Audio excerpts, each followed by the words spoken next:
मौलाना शाद साहब का कहना है, जादू वादू कुछ नहीं होता, नमाज पढ़ो, नमाज से सब खत्म हो जाएगा। एक तरफ यह भी कह रहे हैं, जादू वादू कुछ नहीं होता, मतलब पूरी तरह जादू को नकारना, दूसरी तरफ जादू को नमाज के जरिए ठीक कराना। जब अल्लाह के रसूल के ऊपर जादू हुआ तो रसूल की नमाजों, हजों और रोज़ों ने जादू खत्म क्यों नहीं किया? खत्म होना तो बात की बात, इसका मतलब आपके ऊपर जादू होना ही नहीं था। अगर नमाज से जादू असर नहीं करता, नमाज पढ़ने का मतलब ये नहीं कि आपकी ज़िंदगी में मुश्किलात नहीं आएंगी।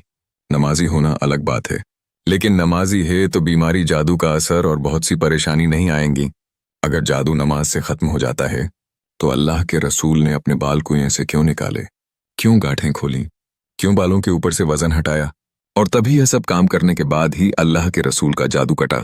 जबकि आपके बालों पर जो मंत्र पढ़े गए होंगे वह गंदे और शिर्क होंगे, फिर भी अल्लाह के रसूल ने नापाक शय को अपने पाकीज़ा हाथों से छुआ, अपनी उम्मत को सिखाने के लिए।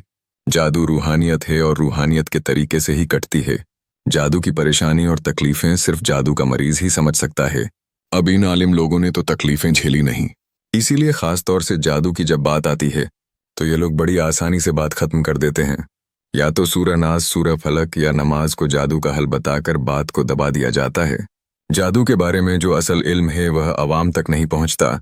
इस गुमराही और नाइल्मी की वजह से हज़ारों घर बर्बाद होते हैं। जादू कराने वाले इसका पूरा पूरा फ़ायदा उठाते हैं और जिसका जो भी नुकसान करना होता है बड़ी आसानी से कर देते हैं। इसको लेकर न तो कोई कानून है न कोई पाबंदी, बल्कि जो जादू से परेशान हैं उनका तो और मजाक उड़ाया जाता है। आलिमों का कोई भी काम कुरान हदीस के मुताबिक नहीं है, बस नमाज, रोज़ा और हजों तक तकरीर और कोशिश है। बाकी इज्तिमाई निज़ाम 100% बिगड़ा हुआ है।